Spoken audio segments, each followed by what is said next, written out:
morning everyone! Welcome back again to Ash Talks. So for today's video, meron po tayong special guest from Manila Adventist College. So let us welcome our special guest, Mr. Kirante. So, magandang umaga po, Mr. Kirante. Ano pong full name niyo? Ako ay si John Vincent Kirante at ako ay isang mag-aaral student dito sa Manila Adventist College. Oh, okay.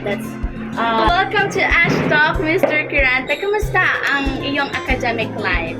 Well, I'm doing well. Yung academic life ko medyo hectic.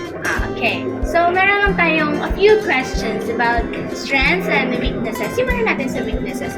Ano yung mga naging struggles mo sa iyong academic life? Well, back in college, when I was in college, medyo nahirapan talaga akong i-manage yung time ko dahil sa mga maraming tasks to accomplish, but I was able to overcome it naman. Okay. So, ano yung mga naging way mo para malagpasan mo yung mga weaknesses mo sa iyong academic life? Sa pamamagitan ng prayer, through prayer. Oh, ina. And gumagawa rin ako ng schedule para mas maging That's organized ang aking mga gagawin. Okay. So, thank you for sharing your thoughts, Mr. Kirante. So, let's call it a day. So, thank you guys for watching.